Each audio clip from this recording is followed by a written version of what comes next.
కూటమి ప్రభుత్వం ప్రజల పక్షపాతి ప్రభుత్వం అని విద్యుత్ శాఖ మంత్రి గొట్టిపాటి రవికుమార్ స్పష్టం చేశారు. కందుకూరు నియోజకవర్గంలో లోపాడు మండలం మొన్నేటికోటలో సుమారు 4 కోట్ల రూపాయలతో నిర్మించే విద్యుత్ సబ్ స్టేషన్ కు నెల్లూరు ఎంపీ వేమిరెడ్డి ప్రభాకర్ రెడ్డి, స్థానిక ఎమ్మెల్యే ఇంటూరి నాగేశ్వరరావుతో కలిసి ఆయన శంకుస్థాపన చేశారు. అనంతరం బద్దిపూడి గ్రామంలో సీసీ రోడ్లతో పాటు వాటర్ హెడ్ ట్యాంక్ ను ప్రారంభించారు. ఈ సందర్భంగా ఆయన మాట్లాడుతూ వ్యవసాయ పరంగా లో వోల్టేజ్ సమస్యల కారణంగా రైతులు ఇబ్బంది పడకూడదని సబ్ స్టేషన్ నిర్మిస్తున్నట్లు వెల్లడించారు. అనంతరం అదే మండలంలోని రైతులతో పాటు ప్రజలెవరూ ఇబ్బంది పడకూడదని లోడుకు అనుగుణంగా అవసరమైన ప్రాంతాల్లో సబ్ స్టేషన్లు నిర్మించనున్నట్లు వెల్లడించారు.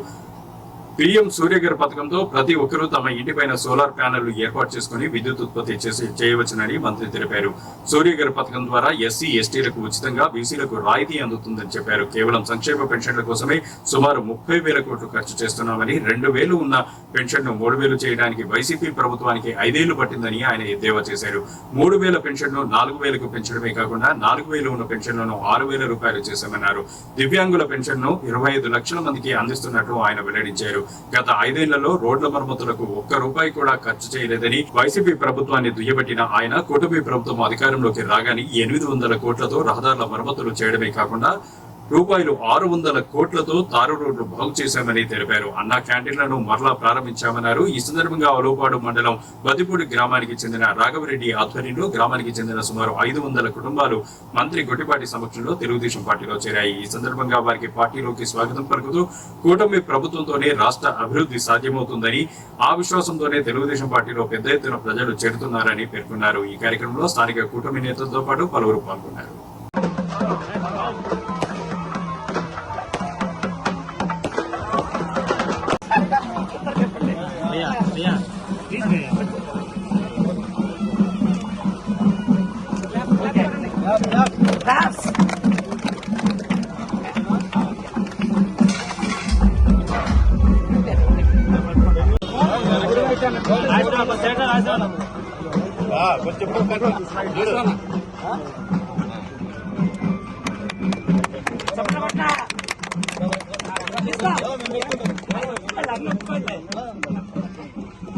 జరగండి, కొంచెం జరిగి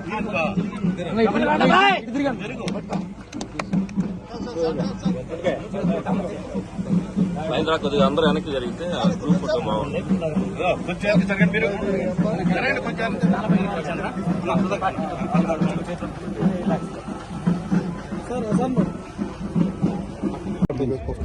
ముఖ్యంగా మన ఎమ్మెల్యే గారు కానీ పెద్దలు ఎంపీ గారు మన వాళ్ళు చాలాసార్లు రిక్వెస్ట్ చేశారు. ఈ ప్రాంతంలో వ్యవసాయం పరంగా లో వోల్టేజ్ ఉంది, రైతులకు ఇబ్బంది లేకుండా ఉండాలనే దానికోసం ఇవాళ దాదాపు 3.5 నుంచి 4 కోట్ల రూపాయలు ఖర్చు అవుతుంది. ఈ ప్రాంతంలో ఇది తొందరలోనే ఒక 4 నెలలు 5 నెలల్లో వినియోగంలో తీసుకొస్తాం. దీంతో పాటు కందుకూరు ప్రాంతంలో ఒక సబ్ స్టేషన్, ఇంకోసారి ఇక్కడ ఎర్రారెడ్డి పాలెంలోని ఇంకో 2-3 చోట్ల కందుకూరు మండలంలో ఈ 2-3 చోట్ల సబ్ స్టేషన్లు అడిగారు. అవి కూడా తొందరలోనే ఒకదాని తర్వాత ఒకటి లోడును బట్టి ఎక్కడైతే లోడు నిజంగా రైతులకు అవసరమో లేకపోతే ఇళ్లకు అవసరం అక్కడ అన్ని కూడా సబ్స్టేషన్లు పెడతాం. ముఖ్యంగా నేను కోరేది ఏంటంటే మీ ద్వారా ఇప్పుడు ప్రభుత్వం, కేంద్ర ప్రభుత్వం, రాష్ట్ర ప్రభుత్వం కలిసి సూర్యఘర్ తీసుకొచ్చాం. ఏంటంటే ప్రతి ఇంటి మీద స్వయంగా మనమే కరెంటు ఉత్పత్తి చేసుకుని కొంతమేరకు ఇబ్బంది లేకుండా ఉండటం కోసం దాదాపు ఎస్సీ, ఎస్టీలకి అయితే ప్రభుత్వమే చేస్తుంది. బీసీలకి అయితే అదనంగా కేంద్ర ప్రభుత్వం ఇచ్చే కిలోవాట్కి 30,000 కాకుండా 3 కిలోమీటర్ల దాకా ఇస్తుంది అన్నమాట, 78,000 దాకా. ఇవి కాకుండా ఒక 20,000 మన రాష్ట్ర ప్రభుత్వం కూడా ఇస్తుంది. అదొకటి. ఇవన్నీ కూడా తొందరలోనే సూర్యఘర్ ప్రతి కాన్స్టిట్యున్సీ కూడా 10,000 ఇళ్లకి చేయాలనేది ప్రభుత్వ సంకల్పంగా పెట్టుకున్నాం. కేంద్ర ప్రభుత్వం సహాయ సహకారాలతో 20 లక్షల కనెక్షన్లు తీసుకొచ్చాం అనమాట. ఇదొకటి.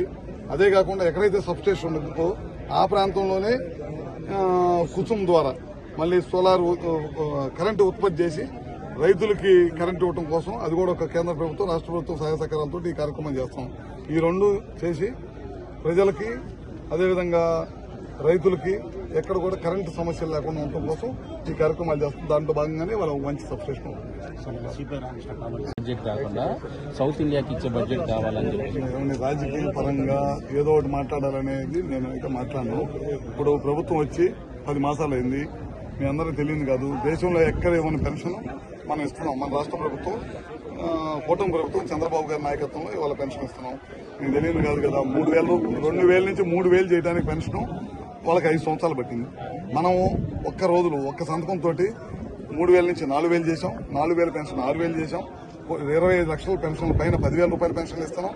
అదే కనుక పూర్తిగా మంచంలో ఉండి లేగలేకపోతున్నా ఇబ్బంది పడుతున్న వాళ్ళకి 15,000 రూపాయలు పెన్షన్ ఇస్తున్నాం. దాదాపు ఈ పెన్షన్ల మీద 30,000 రూపాయల కోట్లు 30,000 కోట్ల రూపాయల పైన ఖర్చు పెడతా ఉండాలి.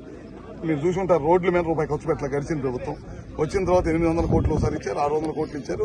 రోడ్లన్నీ కూడా తారు రోడ్లన్నీ కూడా గుంటలు పడిన రోడ్లన్నీ కూడా పూడ్చే కార్యక్రమం చేసేస్తున్నాము. ఓ పక్కన మళ్ళీ గ్యాస్ సిలిండర్లు ఇచ్చే కార్యక్రమం సూపర్ 6 లో భాగంగా గ్యాస్ సిలిండర్ ఇస్తున్నాం. ఆగిపోయిన అన్న క్యాంటీన్లు మొత్తం కూడా మళ్ళీ భోజనం పెట్టే కార్యక్రమం చేస్తున్నాం. ఇది కాక రేపు ఎల్లుండిలో మన మే 2వ తారీఖున ప్రధానమంత్రి గారు వస్తున్నారు. మళ్ళీ ఆగిపోయిన మన రాజధానిని మళ్ళీ పునర్నిర్మాణం చేసే కార్యక్రమం చేస్తున్నాం. దాంట్లో కోట్లాది రూపాయలు ఖర్చు పెడుతున్నారు. ఇప్పుడు సెక్రటరియట్ కట్టుకోవాలి, కోర్టు భవనాలు కట్టుకోవాలి, ఇవన్నీ కూడా కట్టే ప్రయత్నం చేస్తాం. రోడ్లు వేసుకోవాలి. రాష్ట్రంలో దేశంలో అన్ని రాష్ట్రాలకి రాజధానులు ఉన్నాయి, మనకు తప్పక. అందరూ కూడా మనకు రాజధాని ఏదంటే మనం నవ్వుతున్నారు. 3 రాజధానులు అనే పేరుతోటి గడిచిన 5 సంవత్సరాలు కాలయాపన చేశారు. ఇవాళ ఆ విధంగా కాకుండా అన్ని ప్రాంతాలు సమానంగా అభివృద్ధి చెందాలనే ఉద్దేశంతో ఇక్కడ రాజధానిగా అభివృద్ధి చేస్తున్నారు. ఇదే విశాఖపట్నంలో నిన్న మొన్నట్లో మీకు చూసుంటారు, పేపర్ టీవీలో వచ్చింది. టాటా కన్సల్టెన్సీ ద్వారా సాఫ్ట్వేర్ టెక్ డెవలప్ చేయాలి. గతంలో చంద్రబాబు నాయుడు గారు టెక్ డెవలప్ చేశారు హైదరాబాద్ లో. డెవలప్ చేసిన తర్వాత ఇవాళ దేశంలోనే ప్రధాన నగరాల్లో హైదరాబాద్ ఒక నగరం, ప్రపంచ ప్రధాన నగరాల్లో హైదరాబాద్ ఒక నగరం, చెప్పుకోదగిన నగరం అయింది.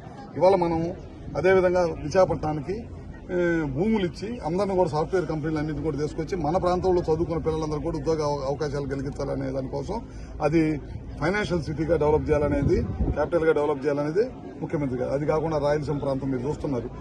ఇప్పుడు ప్రభుత్వం అధికారంలోకి వచ్చిన కొద్ది మాసాల్లోనే కొన్ని చాలా పెద్ద ఎత్తున కంపెనీలు వచ్చింది. టాటా వాళ్ళు వచ్చారు, మిగతా పెద్ద పెద్ద కంపెనీలు అన్ని వచ్చి కూడా మనకి సోలార్ కానీ, విండ్ కానీ, పిఎస్పీలు కానీ వీటి ద్వారా కరెంటు ఉత్పత్తి చేయడానికి మంచి అరువైన ప్రదేశం అది మనకు రాయలసీమ. అందుకని అది కూడా ప్రకాశం జిల్లా దాకా, ప్రకాశం జిల్లా కూడా మనం 2 సిబిజీ ప్లాంట్లు పెట్టాము. ఇప్పుడు 2 పార్కులు డెవలప్ చేయడం కోసం ప్రయత్నం చేస్తున్నాం. దర్శి ప్రాంతంలో, కలిగిరి ప్రాంతంలో 2 పార్కులు చేయాలి. ఈ ప్రాంతంలో కూడా సోలార్ పరంగా అభివృద్ధి చేయాలనే దానికోసం ప్రయత్నం చేస్తున్నాం. ఇవన్నీ కూడా ప్రయత్నం చేస్తున్నాం.